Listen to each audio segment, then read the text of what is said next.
Welcome to Board Gaming with Austin. Today I'm going to be giving you a review on First Contact by Cosmodrome Games. This is a 2 to 7 player game that plays in 40 minutes. It can be played by ages whatever you want and up. They say 14 and up, but just like with every game I've been reviewing lately, I noticed it doesn't necessarily matter. So this video is going to be a review about the gameplay, the directions, and the quality of the components. Right off the bat, I want you to understand that this is a 5-star component quality game. The only complaint I have, because there are always complaints, is these cards right here, which are really nice. They're kind of like bouncing around right now because they're not flat.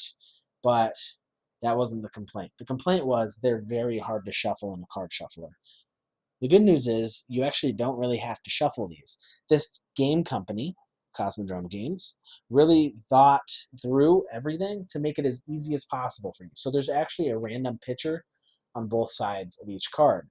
And you don't need to shuffle these because there's actually enough cards in there for you to do 2 entire games. You only use 25 cards per game.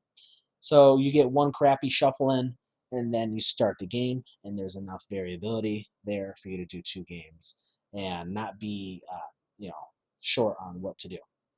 The other components, everything is thick cardboard. You can't bend them. You can't. They're not flimsy. Um, screens are always flimsy and small, but these aren't too bad.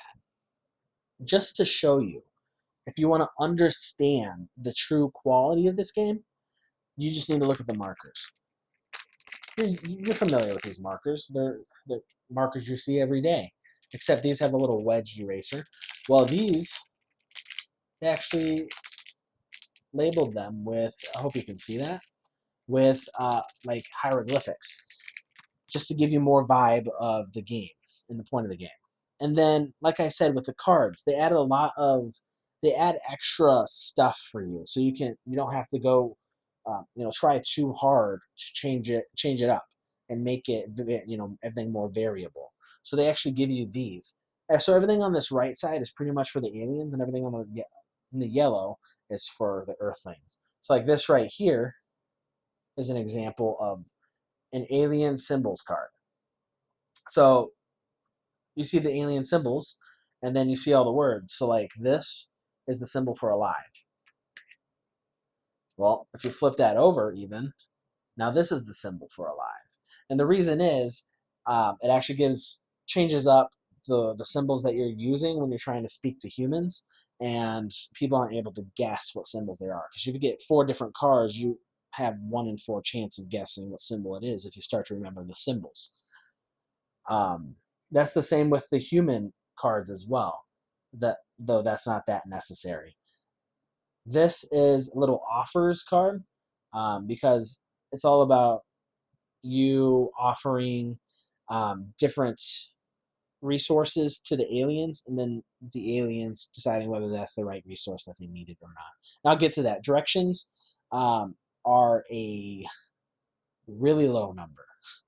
I would give the directions probably a 3 because all the components are there, but they're all kind of like all over the place. So they give you directions for, what is it, 4 to 7 player game, and then there's like some other little directions in there in between that, and then you have to go to the very end to find the 2 to 3 player directions, and then you go back to the 4 to 7 player directions, and yeah, it's really messy. And then it's not all presented to you in a really fine, good fashion. Um, my biggest problem with the directions is I wish they had an actual player aid. They don't have player aids. This company is they're kind of like hit and miss with their player aids, but it's still, you can piece it all together and it's still really fun. So the gameplay, like I was starting to say earlier, as Earthlings, the first round is you trying to piece together their language. So you ask them, you look at the table, and there's going to be different cards on the table. And it's actually these cards right here, and they're going to be in a 5 by 5 square. And you turn the card sideways to spell out, kind of like spell out these words here. So like if you had a rhino and uh, you had a bird and an eagle, you would turn all those to get the aliens to guess that you want to talk, that you want to mention this word, alive. So then they, without you seeing their symbol chart, write down the word alive on their little board here. The symbol for alive, or whatever they think that you're trying to spell. Hopefully you're doing a good job and they get the symbol for alive, and they write it on this board. And then you, behind your player board, the human, have to write the symbol that they gave you on this chart here. And that's going to be the symbol for alive, and you're going to place it right there on alive. If hopefully they give you the right word, then it's the alien's turn. And the alien is going to have this little chart here. There's an A and a B side. The A side is easy, the B side is hard. And they're going to have these green squares.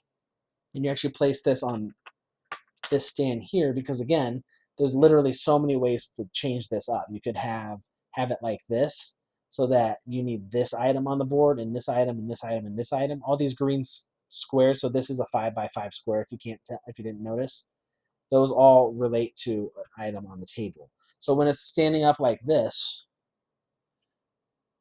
is the side closest to them, and this is the side closest to you. Now, if you had put this sheet in here like this, if you can tell, you now have different items on the top and different items on the bottom. The B side, which is this side, is harder. You have to get 8 items correct. The A side is easier. I think you have to get 5 correct, or 6. No, I think it's a little different. You have to watch my detailed rules video to figure out exactly how to play it. I'm going to do that on a 2-player game, though. So the aliens go, and they look at this chart, at what they need. They look at the board, and then they try to use the symbols, preferably symbols that you already know, the humans already know, and write it on their board and show it to you.